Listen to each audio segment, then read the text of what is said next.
Բարև ձեզ սիրելի հեռուստադիտողներ, մենք նորից եթերում ենք Հայաստանից մեր տաղավարի եւ շատ ուրախ ենք այս հնարավորության համար, որ մեզ ընձեռվել է միշտ լինել եթերում ձեզ հետ եւ այսօր ուզում եմ ուրախալի լուր հայտնեմ, այսօր ունենք շատ հիանալի հյուր մեր տաղավարում, դա Հայաստանի Էմանուել եկեղեցու ավագ հովիվ եպիսկոպոս Ռուբիկ Թումանյանն է։ Բարև ձեզ հովիվ Ռուբիկ։ Շատ շնորհակալություն, որ ընդունեցիք մեր հրավերը, ժամանակ գտաք գալու մեզ մոտ։ Ես մտածում եմ, որ մեր հեռուստադիտողները շատ օրհնված կլինեն այսօր։ Նախ շնորհակալ եմ, որ ինձ հրավիրեցիք։ Անգամ չգիտեմ, թե ինչու արժանացա այդ պատվին։ Շնորհակալ եմ։ Դուք մեր համար միշտ ցանկալի հյուր եք, որովհետև ես մտածում եմ հեռուստադիտողներն էլ, որ ձեզ ճանաչում են, միշտ սիրով ձեզ դիտում են ձեր հաղորդումները։ Հովիվ Ռուբիկ, այսօր ուզում եմ առաջի հարցը սկսել նրանից, քանի որ դուք երկար ճանապարհ եք անցել Տիրոջ հետ, արդեն շատ տարիներ է ճանաչում եք Տիրոջը։ Եվ ուզում եմ մի քիչ պատմեք ձեր կյանքի վկայությունը, թե նախ քանի տարի արդեն ճանաչում եք Տիրոջը, ոնց ստացվեց, որ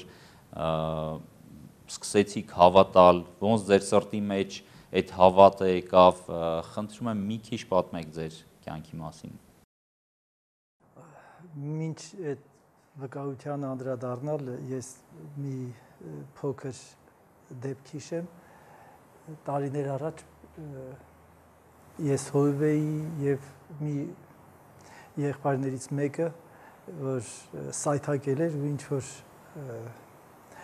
վիճակների մեջ էր հայտնվել, երբ որ մենք զրուցում էինք, ուզում էի իրան օգնած լինել, ինքը մի տեսակ մեղադրականի նման ասած, դե դու ինչ գիտես, ինչ է աշխարհի կյանքը, ինչ է մեղքը, երեխա ժամանակվանից քրիստոնյա ես դարձել ու չգիտես, թե աշխարհում երկար տարիներ ապրած մարդիկ ինչի հետ են գործ ունենում։ Փառք Աստծո, բարեբախտաբար, երբ որ մենք ընդունեցինք ավետարանական քրիստոնեությունը, ես 8 տարեկան էի, դա 1962 թվականն էր։ Ես կարծես 1-2 անգամ այս վկայությունները տվել եմ տարբեր առիթներով, բայց քանի որ հարցը հնչեց, ուզում եմ պատասխանել։ Ամեն ինչ սկսվեց նրանից, երբ որ մի օր մի անծանոթ մարդ մեր տուն եկավ, ինձ համար այդ ժամանակ մի անծանոթ մարդ մեր տուն եկավ։ Թեկուզ որ մենք չէինք ճանաչում, բայց մայրիկս շատ ջերմ ընդունեց, հետո շատ կարճ ժամանակ հետո մենք հասկացանք, որ այն մարդը, որ եկել էր մեր տուն, մամայի քեռին էր, որ երկար տարիներ բացակայել էր Հայաստանից, գնացել էր հայրենական մեծ պատերազմի, եղել էր կարծես թե 4 տարի պատերազմում, դրանից հետո ինչ-ինչ պատճառներով ազատ աքսոր էին ուղարկել եւ երկար տարիներ մնացել էր ազատ աքսորի վայրում, շատ տիպիկ կոմունիստական երկրի, կոմունիստական մարդու պատմություն։ Վերջապես վերադարձել էր Հայաստան,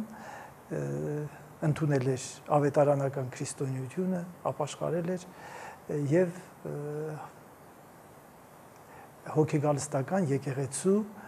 հիմքն էր դրել։ Փաստորեն այդ մարդը մեզ շատ մոտիկ ազգական Հակոբ Մկրտչյանն էր, որ հոգեգալստական եկեղեցու հիմնադիր հովիվն էր Հայաստանի։ Հենց կարծես թե այդ առաջի օրվանից այս մարդու խոսքը այնքան համոզիչ էր, այնքան հավատներ շնչող, որ մենք ընտանիքով ընդունեցինք քրիստոնեությունը։ Իհարկե, առաջինը մայրիկը, որովհետև շատ էր սիրում քեռուն, միգուցե դա էլ իր նպաստը բերեց, որ այդքան արագ մենք ընդունենք քրիստոնեությունը։ Եվ դրանից ավել ես չեմ հիշում, մենք անմիջապես ոնց որ թե նվիրվեցինք եւ ամեն մի խոսքը, ամեն մի ավետարանի падգամը մենք ուղղակի ծարավի պես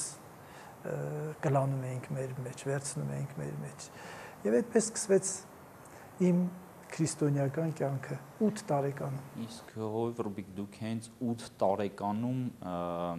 ուղղակի որ ձեր ծնողները ընդունեցին դրա համար, թե դուք արդեն գիտակցում էիք այդ տարիքում ով է Տերը, այդ խոսքը ոնց որ մտնում էր ձեր սրտի մեջ, թե ավելի ուշ տարիքում է դա տեղի ունեցել։ Հիմա երբ մանուկների երեխաների դաստիարակության խնդիր ենք առաջ բերում եկեղեցում, երբ որ առարկողներ են լինում, թե փոքր են, թող մեծանան, հասկանան, որոշում կկայացնեն, քանի որ ես 8 տարեկանում շատ փոքր չէի, բայց շատ մեծ էլ չէի, 8 տարեկանում եմ այս ամբողջ փորձառությունն ունեցել, ես մտածում եմ, որ 8 տարեկան երեխան բոլորովին կարող է ամենալուրջ աստվածա ճանաչողության խնդիրներին առնչվի եւ հասկանա այդ խնդիրները։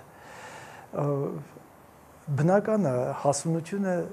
ես մինչև հիմա էլ հասունության շրջան եմ ապրում եւ հիմա էլ եմ սովորում, շատ բաներ եմ սովորում, այնպես չի, որ ես մտածում եմ, այսքան երկար տարիներ քրիստոնյա լինելուց հետո ես ամեն ինչ գիտեմ, չէ, այդպես չի, բայց այն ժամանակ առաջի բանը, որ ես հասկանում էի, ասել եմ առիթներ եղել, ասել եմ գյուղում ապրող միամիտ երեխա, որ էությամբ էլ կարծես թե ծնողներին լսող հնազանդ երեխաներ ենք եղել, մենք 7 եղբայր ենք եղել, առանձնապես չարության նկատմամբ հակում չեմ ունեցել կամ վատ սովորության հակում չեմ ունեցել, շատ սովորական մի երեխա, բայց այնքան հստակ էր մեղքի գիտակցությունն իմ մեջ, որ ես անգամ շատ գիշերներ վերմակով ծածկում էի գլուխս եւ լաց էի լինում, Տեր ներիր մեղավորիս, անկեղծ նաեւ պիտի ասեմ, որ այն ժամանակ երբեմն տարօրինակ քարոզություն էինք լսում ավետարանի, երբեմն ասում էին շուտ արեք ապաշխարեք, թե չէ թիվը կլրանա, չգիտեմ ինչ թիվ պիտի լրանար, եւ ես էլ փախեցած աղոթում էի, ասում էի Տեր, ես քեզ սիրում եմ, չեմ ուզում որ այդ թվից դուրս լինեմ, ուզում եմ ինձ էլ այդ թվին միացնես եւ իսկապես շատ լուրջ մեղքի գիտակցությունը ես ունեի եւ հասկանում էի, որ ամեն մարդ կարիք ունի այդ մեղքից ազատվելու։ Չգիտեմ, անգամ չեմ կարող ասել, թե ինչ մեղք էի գործել, բայց մի առիթով ասել եմ, ինձ թվում էր, թե ես Ադամի այդ անհնազանդության մեջ մասնակցություն եմ ունեցել, Կայենի եղբայրասպանության մեջ մասնակցություն եմ ունեցել, բոլոր են մեծ մեղավորների, մեծ մեղքերի, որոնք հետագայում իրենց ազդեցությունն են ունեցել քրիստոնեական պատմության վրա կամ հավատքի պատմության վրա, ինձ թվում էր, թե բոլորի նման ես մեղանչել եմ, չգիտեմ որտեղից էր դա, չգիտեմ բնական է, խորությամբ ավետարանը ես այդ տարիքում հասկանալ չէի կարող, բայց մեղքի գիտակցությունը, այո, փոքր երեխան էլ հասկանում է, որ ինքը մեղքից պիտի ազատվի։ Այո, հիմա որ ասացիք, ես էլ եմ հիշում, որ չնայած նրան, որ ես մեծացել եմ ընտանիքում, որտեղ Աստծուն չէին ընդունում, բայց երևի թե 7-8 տարեկանից ես սկսեցի մտածել, որ նայելով ստեղծագործությանը, նայելով մրջուններին, նայելով իմ շուրջը, ես սկսեցի մտածել, որ միգուցե կա ինչ-որ մի էակ, որը շատ ավելի մեծ է մեզանից, ոնց որ մենք ենք մրջուններին նայում, ես հիմա հասկանում եմ, որ Տերը ոնց որ մտքեր էր տալի ինձ, որպեսզի ես սկսեմ ավելի խորը մտածել, քանի որ իմ դաստիարակությունը նենց էր, որ ես ինձ ասում էին Աստված չկա, բայց ես այդ տարիքից սկսել եմ մտածել ինչ-որ բաներ եւ երևի թե այո դուք ճիշտ եք, որ այդ տարիքի երեխան արդեն ինչ-որ գիտակցություն ունի եւ կարա ինքը գիտակցի, ով է Տերը, մեղքի գիտակցություն, նույնիսկ հոգեբանները ասում են, որ ավելի շուտ տարիքից են երեխաները սկսում գիտակցել ու որն է մեղքը, որը ոչ։ Շատ լավ, Հովիվ Ռուբիկ, դուք ամուսնացած եք, ունեք երեխաներ, կպատմեք, քանի տարի է արդեն, որ ամուսնացած եք եւ քանի երեխա ունեք։ Մի քանի ամիս հետո կլրանա մեր ամուսնության 40 տարին, 40 տարի մենք ամուսնացած ենք։ Ամուսնացել ենք եկեղեցում, ամուսնացել ենք եկեղեցով եւ ես շատ ուղղակի երջանիկ եմ, որ Աստված ինձ այսպիսի հնարավորություն տվեց, որովհետև անասելի ուրախություն է, երբ որ դու կյանքդ կապում ես հավատակից, քո սկզբունքները, քո չափանիշները, քո արժեքային համակարգը քեզ հետ կիսող մարդու հետ։ Ապրելը, պայքարելը, մաքարելը, հաղթելը անհամեմատ ավելի հանգիստ է լինում, որովհետև կյանքը պայքար ու մաքարում է։ Ես բոլորովին զարմանում եմ, երբ որ շատ քրիստոնյա գործիչներ կյանքը ներկայացնում են իդեալական։ Կյանքը իդեալական չի եւ կյանքը իդեալական լինել չի կարող։ Մեր փրկիչ այդ մասին սովորեցնում էր, որ քամիները, փոթորիկները, բարձրացած ջրերը բոլորի հավատքի տանը պիտի զարկեն եւ պիտի փորձեն։ Այսինքն բացառություններ չեն լինում։ Արևը եւ անձրևը, ուրախությունը եւ արցունքը ուղեկցում են բոլորին։ Այսպիսի ամուսնությունների դեպքում դրանք ավելի համատեղ ջանքերով հանգիստ հաղթահարվում են։ Ասինքն ձեր կինը ձեր համար միշտ օգնական է եղել, միշտ կարելի ասել, երբ որ պետք է եղել, հենվել եք։ Շատ քիչ ասել օգնական իմ պարագայում ես ինձ այս ուղղությամբ իսկապես մեծ առանձնաշնորհումի մարդ եմ համարում, որովհետև կարծում եմ բոլոր տղամարդիկ էլ գնահատում են իրենց կանանց եւ գովում են իրենց կանանց, սա սովորության տուրք չի, որ ես ուզում եմ տալ, սա անկեղծ Աստծո առաջ իմ սրտի խոսքն է։ Ինձ առանձնահատուկ շնորհալի կին է բաժին ընկել, առանձնահատուկ խոնարհության, առանձնահատուկ խոհեմության կին, որին ես պարտական եմ իմ շատ ձեռքբերումների համար։ Իսկ ձեր ընտանիքում եղել է պահեր, որ իրար չեք հասկացել ձեր կնոջ հետ եւ ո՞նց եք կարողացել լուծել այդ պահերը։ Հիմա հակասություն չթվա, որ քիչ առաջ ասված խոսքերի հեղինակը հիմա այսպիսի բան պիտի ասի, բայց նորից ուզում եմ ասել, նրանք ովքեր ներկայացնում են կյանքը իդեալական, ես նրանց չեմ հավատում։ Նրանք ովքեր ասում են, ես տիկնոջս հետ երբեք չեմ վիճել, ամեն օր առավոտյան արթնանում եմ, ես կնոջս համբուրում եմ, կնոջս օրհնության խոսք եմ ասում։ Ես ասում եմ, դուք լավ դերասաններ եք։ Այդպիսի բան չի լինում։ Անհնար է ընդհարումներ չլինեն, անհնար է երկու տարբեր տներից դուրս եկած մարդիկ, երկու տարբեր դաստիարակություն, երկու տարբեր բնավորություն ունեցող մարդիկ, անհնար է որ ընդհարում չունենան։ Դա շատ նորմալ է, շատ բնական է եւ իդեալականացնել այստեղ էլ ես չեմ ուզում։ Իհարկե եղել են։ Բայց գիտեք, այստեղ օրհնությունն ինչումն է կայանում, որ քրիստոնյա մարդիկ անսալով ավետարանի պատգամին, թող արևը ձեր բարկության վրա մայր չմտնի։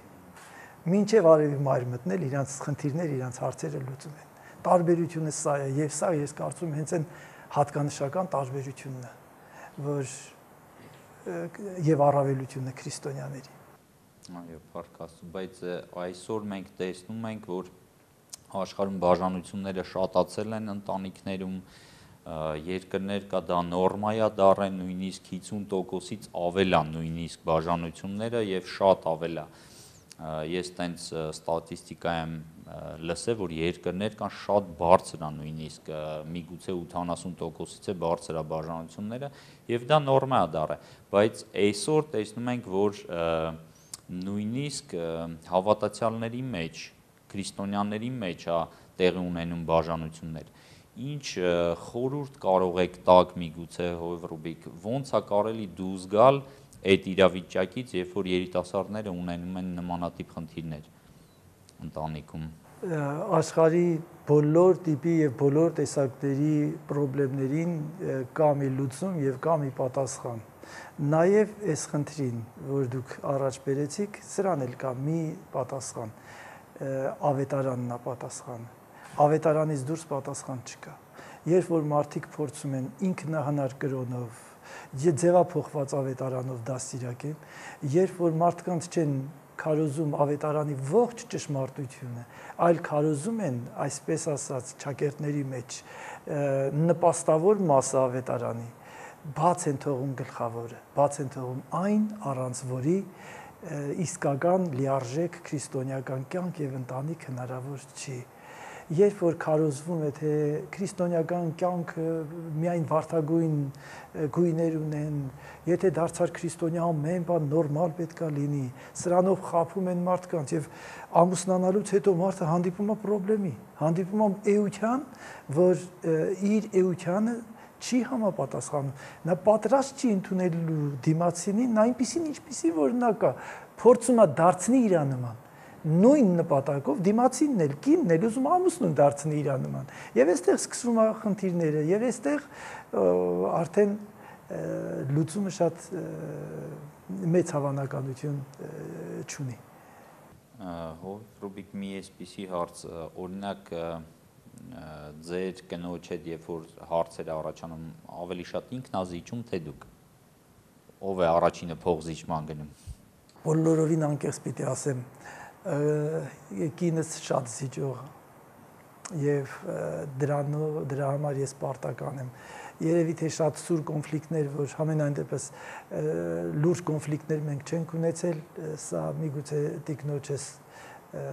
արժանիքն է եւ ոչ թե իմ թեկուզ որ ասեմ տարիքի հետ ես էլ եմ շատ փոխվել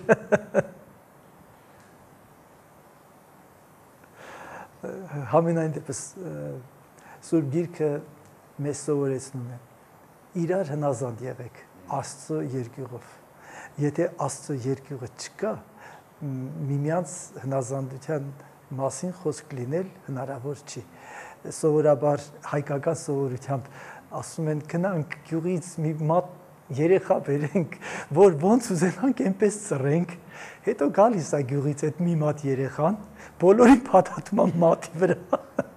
ու բոլորին ծռում է ոնց ինքը ուզում այնպես որ միայն Աստծո երկյուղով է հնարավոր իրար հնազանդվել իսկ ձեր կինը լինում է ձեզ հանդիմանողի դերում երբեմն ամենից շատ այ օրինակ ինձ ասում է ես չեմ հասկանում քարոզելու ժամանակ ինչու ես ճվճվում անկեղծ պատասխանում եմ անկեղծ ես էլ չգիտեմ թե ինչու որովհետև կյանքում ես ավելի շատ սառը մարդու տպավորություն եմ թողում քչախոս մարդու տպավորություն եւ իրականում այդպես էլ կա կարող է մեկը կողքս նստի երկար ու խոսակցություն չստացվի այդպես էլ հիմա ինքը ինձ հարց է տալիս թե ինչու ես գոռում ես պատասխանը չունեմ եւ այսպես շարունակ Փառք Աստծո Հույվ Ռուբիկ սենց մի հարց դուք ես երկար տարիների ընթացքում ոնց որ տիրոջ հետ արդեն երկար տարիներ ապրած մարդիկ անընդհատ Աստծուց ինչ որ բաներ են սպասում թե անձնական կյանքի համար թե ծառայության մեջ կարող եք ասել որ ձեր կյանքում տիրոջից տրված խոսմունքները բոլորը իրականացել են թե դեռ լրիվ չեք կարող դա ասել շատ կուզենայի որ այդպես լիներ բայց այստեղ էլ հուսով եմ ինձ որպես հորետես չեն նկատի որովհետև ուրիշ է իրատեսությունը ուրիշ է հորետեսությունը ուրիշ է լավատեսությունը լավատես լինելով կյանքը դրանից չի փոխվում կյանքը մնում է կյանք ուղղակի կյանքի երևույթներին դու լավատեսորեն ես նայում ընդամենը ուզում եմ ասել որ իհարկե շատ բաներ կա որ իմ կյանքում դեռ հեռու է իրականացած լինելուց բայց երբ նայում ես թե ինչեր արդեն ունես Աստված որտեղից ուր է հասցրել քեզ այդ ժամանակ սիրտդ լցվում է գոհությունով, շնորհակալությունով, երախտագիտությունով, որ որտեղից Աստված ուր կարող է մարդուն հասցնի։ Որովհետև ինչ եմ այս հարցը տալի, շատ ժամանակ մեզ թվում է, թե ոնց որ Տերը չի լսում, ոնց որ ընթացքը դանդաղ է, մարդիկ քանի որ շտապելու բնավորություն ունեն, անհամբեր են հիմնականում եւ Աստծո խոսքն էլ ասում, որ համբերություն է ձեզ պետք։ այդ հարցը ոնց որ տարիների ընթացքում որ նայում եք նոր եք կարողանում հասկանալ թե Տերը ինչ մեծ գործ արել թե ընթացքում էլ է ուղղակի զգացվում թե ուղղակի դա արդեն դուք գիտեք որ Տերը հավատարիմ է իր խոսքի հետևը կանգնած է որ Աստված հավատարիմ է սա եթե մի շաբաթ ես քնած չլինեմ ու հանկարծ հաջողվի մի շաբաթ անքնությունից հետո ես քնած լինեմ ու ինձ արթնացնեն քնելուցից հետո 15 րոպե եւ ինձ հարցնեն Աստված հավատարիմ է, կասեմ Աստված հավատարիմ է, կշարունակեմ քնել։ Այդքան վստահ եմ որ Աստված հավատարիմ է։ Բայց Աստված ոչ միայն հավատարիմ է մեզ օրհնություններ տալու, Աստված հավատարիմ է մեզ դաստիարակելու։ Այ մարդիկ սա չեն ուզում հասկանալ։ Աստված չի շտապում, Աստված չի ուշանում, Աստված ժամանակին մեզ իր դրած process-ների միջից ժամանակին հանել գիտի, բայց Աստված երբեք չի շտապում։ Աստված մեր այսօրվա դպրոցների ուսուցիչների նման չի դասիրակում երեխաներին։ Աստված դասը չի փոխում այնքան ժամանակ, մինչև աշակերտը իր դասը սովորի։ Այո, չեն ասում, դե արդեն տարիքը 4-րդ դասարանի տարիքի է, հիմա մնա առաջի դասարան։ Ուզում ես 10-րդ դասարանի տարիք եղի։ Աստված քեզ կթողի առաջի դասարանում այնքան ժամանակ, մինչև դասը սովորես։ Եվ Աստված շատ հրաշալի մանկավարժ է, հրաշալի դաստիարակ է։ Այսինքն եթե կա խնդիր, միջև մենք ինքներս չփոխվենք, այդ խնդիրը չի վերանում մեր կյանքից։ Այո։ Մարդիկ շատ են ուզում, որ շատ արագ սա լինի։ Այսքան տարի եկեղեցում եմ, այսքան տարի հավատքի մեջ եմ, ինչ օգուտ։ Իսկ այդ հարցն եմ ուզում տալ, ձեր փորձառությունը այսքան տարվա ինչ որ ձեզ օգնում է, թե երբ որ իրավիճակը գալիս է, միևնույն է, դուք կարիք ունեք ձեր հավատքը ամբողջությամբ ներդնել։ Միանշանակ հավատքի հետ դու պիտի առնչվես մինչև վերջի օրը։ Հավատքով ես հավատում եմ, հավատքով պիտի վերջի օրը ես անցնեմ Հորդանանը։ Մեզ մոտ շատ քիչ ժամանակ է մնացել, ինչ կմաղթեիք այս շատ կարճ մեր հեռուստադիտողներին։ Ինչ կմաղթեի, շատ բան կուզենայի մաղթել, բայց ժամանակը թույլ չի տա, որ իմ բոլոր մաղթանքները հնչեցնեմ։ Մաղթանքս հետևյալն է. եղեք Աստծուն հավատարիմ, Աստված հավատարիմ է։ Սուրբ Գիրքը սովորեցնում է, որ Աստված գիտի արդարներին պահել, գիտի Աստված, թե ինչ կերպով, ինչ ճանապարհով Աստված գիտի, եղեք հավատարիմ Աստծուն, Աստված հավատարիմ։ Սիրելիներս դուք լսեցիք մի մարդու շատ կարճ էր ուղղակի ժամանակը վկայություն, թե ոնց կարճ ինքը եկավ Աստծու, ինչպիսի կյանք ունի իր կնոջ հետ, ընտանիքում ինչպես է, ինչ որ բոլորս մարդկային այդ բաների միջով անցնում ենք եւ ես հույսով եմ որ դա ձեզ ինչ որ դաս կլինի։ Շատ շնորհակալություն Հովիվ Ռուբիկ, որ այսօր կարողացաք գալ եւ ես մտածում եմ որ հեռուստադիտողները օրհնված էին ձեր վկայությունով։ Շնորհակալություն։ Եղեք օրհնված սիրելիներս եւ մնացեք մեր հետ եթերում։ Ստեյսուն։